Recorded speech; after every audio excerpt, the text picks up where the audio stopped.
찬송가 336장으로 찬송하겠습니다. 336장 찬송입니다.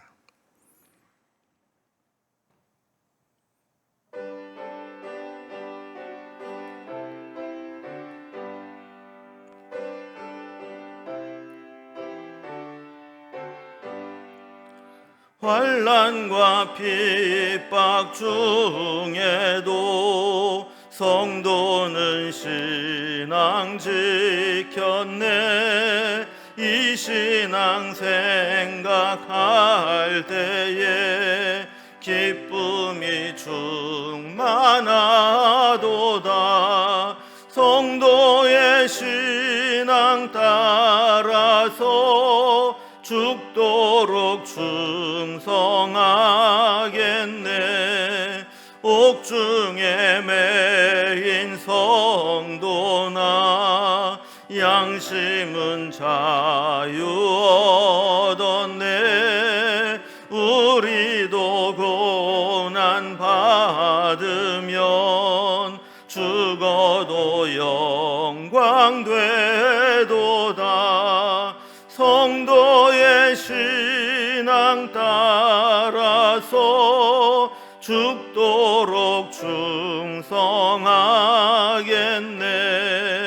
성도의 신앙 본받아 원수도 사랑하겠네.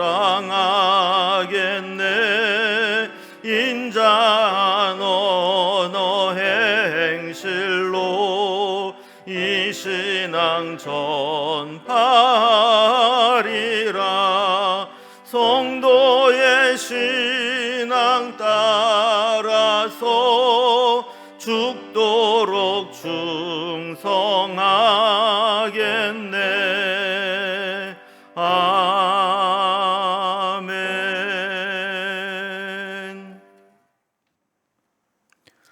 오늘 함께 나눌 하나님 말씀은 예레미야서 37장 11절에서 21절까지 말씀입니다. 예레미야 37장 11절에서 21절까지 말씀을 제가 봉독하겠습니다.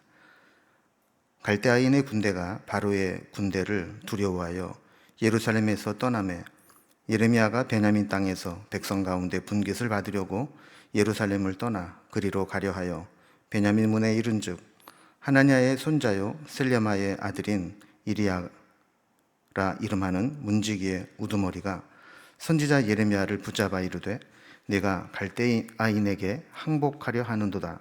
예레미야가 이르되 거짓이다. 나는 갈대아인에게 항복하려 하지 아니하노라.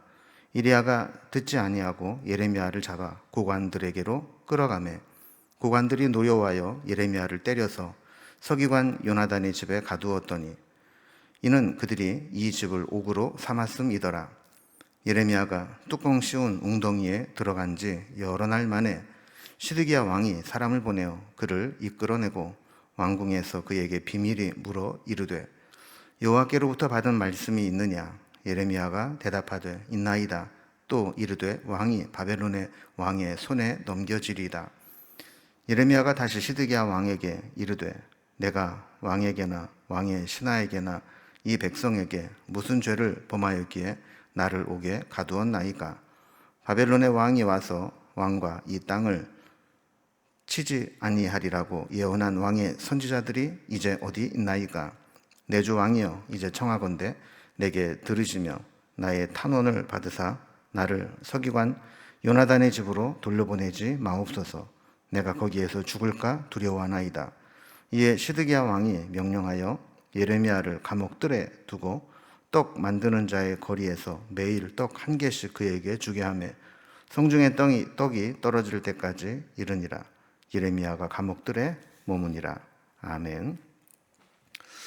바벨론의 군대가 쳐들어왔을 때 시드기야는 애굽의 바로에게 도움을 요청했습니다. 그래서 바로의 군대가 유다로 올라올 때 바벨론은 아직은 애굽의 군대와 부딪히기를 부담스러워해서 꺼려함으로 잠시 예루살렘을 포위하고 있었던 이 포위를 풀고 예루살렘에서 좀 떠나게 됩니다. 일시적으로 위기를 벗어나게 되었을 때 예레미야는 베냐민 지파의 땅으로 가려고 합니다. 갇혀 있을 때 하나님의 말씀이 들린 것에 따라서 베냐민의 땅 아나돗에 땅을 산 것이 있는데 그 분깃을 받으려고 간 것이죠. 그런데 그곳으로 가려고 하면서 오해를 받고 붙잡히게 됩니다.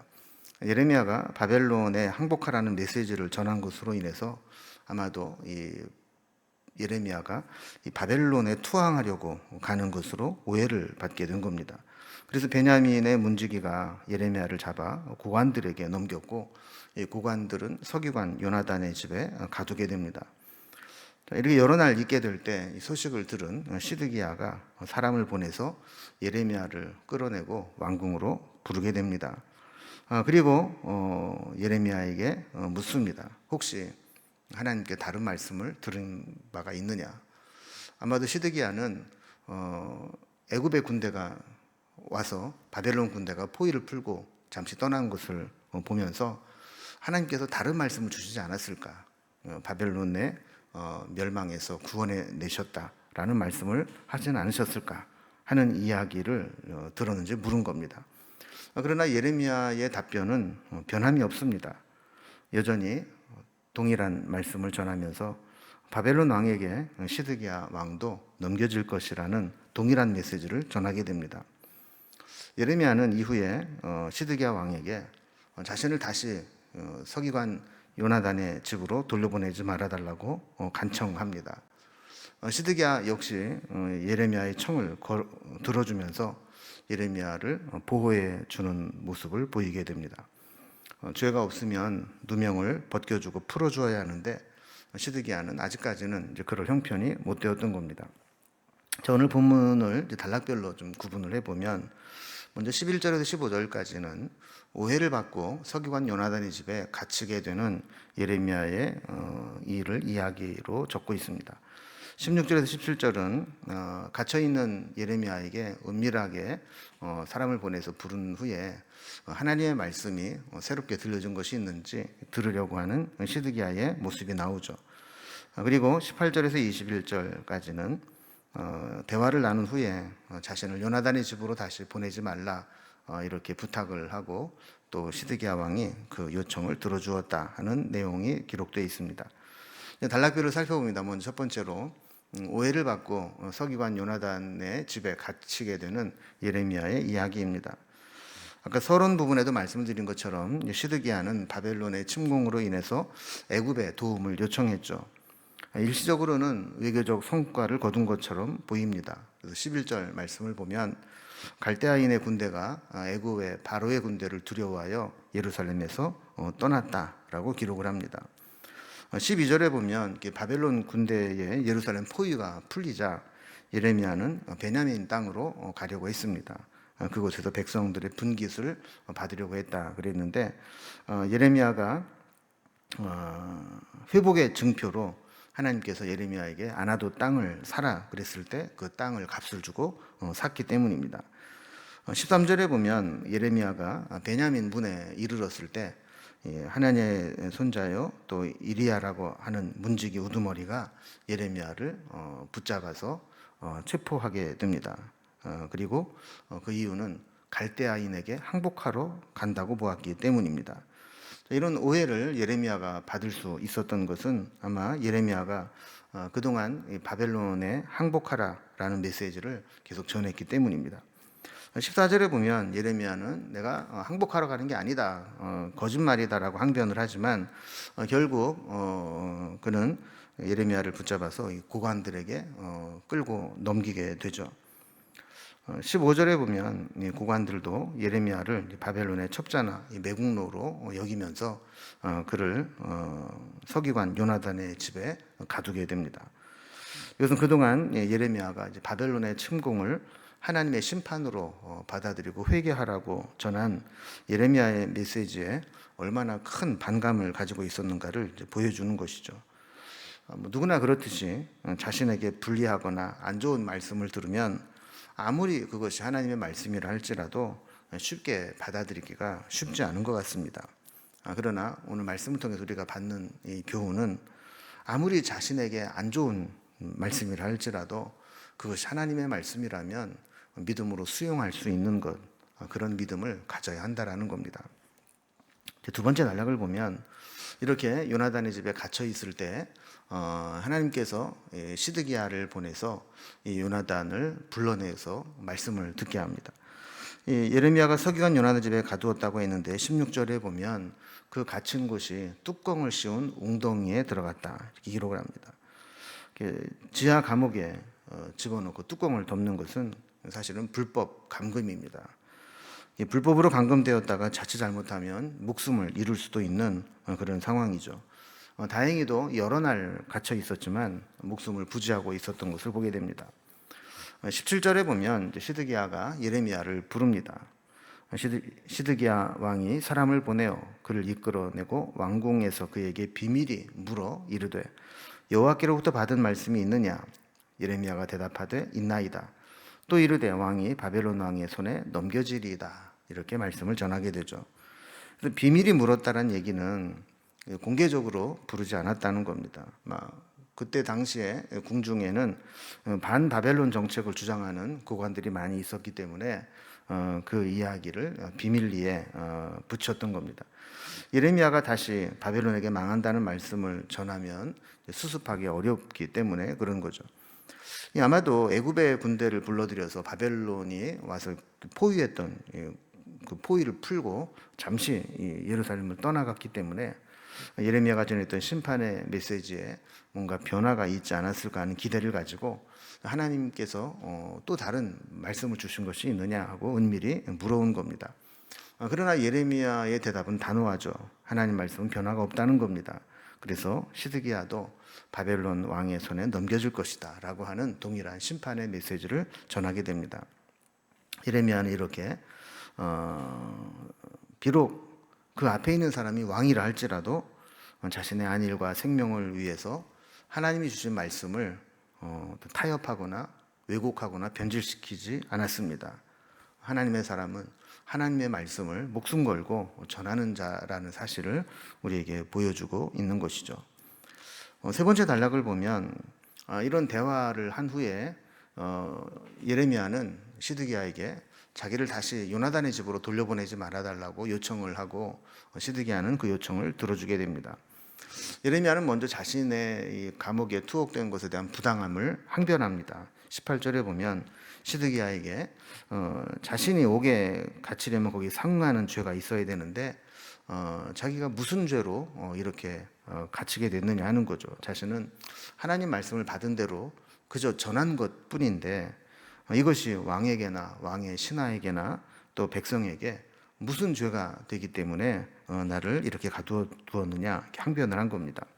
자, 그러면서 19절에 보면 하나님 말씀을 받아 전한 자기 자신과 또 하나님의 뜻과 무관하게 무조건 평화만 전하고 승리의 소식만 전했던 거짓 선지자들과 비교하면서 그 거짓 선지자들은 평안하다 평안하다 하면서 듣기 좋은 소리만 전했지만 결과적으로 이렇게 바빌론의 침략으로 고통을 당하고 있으니 그들의 말에 진정성이 있느냐는 거예요. 그렇게 말했던 선지자들 지금 다 어디에 있느냐는 겁니다. 그러면서 20절에 보면 자신을 당시 이 서기관 요나단의 감옥으로 돌려보내지 말아달라고 탄원하며 청원하는 것을 보게 됩니다. 아까도 살펴본 것처럼 그것은 웅덩이를 파고 이렇게 뚜껑을 덮어놓은 곳인데 정말 그곳에 오래 갇혀 있다 보면 죽을 수도 있는 그런 위험한 곳이었죠. 그래서 그곳으로 가면 나는 죽을 수 있으니까 그곳으로 가지 말게 해달라고 청원을 한 것입니다. 21절에 보면 시드기야는 자신의 권한이 미치지 않는 감옥들에 두게 하고 또 떡 만드는 자의 거리에서 매일 떡을 하나씩 이렇게 주게 해서 그가 생명에 지장이 없이 보호해 주도록 배려해 주게 됩니다. 이런 시드기야의 모습을 보면 시드기야 역시 예레미야를 내치지 못하고 하나님 말씀을 전하는 선지자로 인정을 했던 것 같습니다. 그래서 몰래 비밀스럽게 불러다가 하나님 말씀이 들려진 게 있는지 물어보기도 하고 또 예레미야의 청원대로 요나단의 집에 보내지 않고 자기 뜰에 두고 보호해 주는 것을 보게 되죠. 그러나 이제 시드기야의 한계는 있습니다. 예레미야의 무죄함을 알고는 있었지만 그를 풀어주고 억울한 누명에서 벗겨주지는 못했습니다. 그냥 그저 가두어둘 뿐이었죠. 이렇게 어떻게 보면 시드기야는 왕의 자리에 있으면서도 주변 사람들의 눈치를 보면서 소신껏 결단하지 못하는, 어떻게 보면 참 나약하고 미약한 딱한 사람이었죠. 오늘 말씀을 정리해 봅니다. 예레미야는 여전히 감옥에 갇혀 있고 자신이 할 수 있는 일은 상당히 제약을 받고 있었습니다. 그러나 하나님의 말씀이 있으니까 왕이 친히 불러서 하나님 말씀을 듣게 됩니다. 실제로 역사를 움직이는 사람은 세상에 권력을 준 사람이 아니라 하나님 말씀을 가지고 있는 사람입니다. 시드기야처럼 세상의 왕권은 가지고 있지만 고관들의 눈치를 보면서 자신이 믿는 바대로 소신 있게 결정하지 못하는 가엾은 인생이 있는가 하면, 예레미야처럼 요나단의 집에 감옥에 갇혀 있었지만 결국 하나님의 말씀을 전하면서 하나님의 주관하시는 역사를 움직여가는 그런 믿음의 사람도 있는 것이죠. 우리는 어떤 상황에 있든지 하나님 주신 말씀을 늘 붙잡고 하나님의 말씀과 하나님의 뜻이 우리의 삶을 통해 우리의 환경을 통해 어떻게 이루어지는지를 늘 바라보면서 하나님의 뜻을 이루며 살아가는 그런 삶이 되어야 할 것입니다. 오늘 주신 말씀을 통해서 또 말씀을 붙잡고 믿음으로 살아갈 수 있기를 주님의 이름으로 기원합니다. 기도하겠습니다. 하나님 아버지, 예레미야는 감옥에 갇히고 할 수 있는 일들이 제한되었지만 그럼에도 불구하고 하나님 말씀이 그에게 들려지게 될 때 하나님의 역사를 움직이고 이루어가는 믿음의 사람이 되는 것을 보게 됩니다. 반면에 시드기야는 그렇게 세상의 왕권을 가지고 있으면서도 하나님의 뜻을 순종하지 못하고 주변 눈치를 보며 살아가는 나약한 모습을 보게 됩니다. 우리도 세상의 상황과 환경을 따라 이리저리 흔들리는 삶이 아니라 변함없고 능력이 많으신 하나님 말씀을 붙잡고 하나님의 뜻을 이루며 살아가는 삶을 살아갈 수 있도록 인도해 주옵소서. 오늘도 흔들리는 세상 속에서 변함없는 하나님 말씀을 붙잡고 믿음으로 승리하는 삶을 살아갈 수 있도록 도와주옵소서. 예수님의 이름으로 기도드리옵나이다. 아멘. 각자의 기도 제목들로 자유롭게 기도하시겠습니다.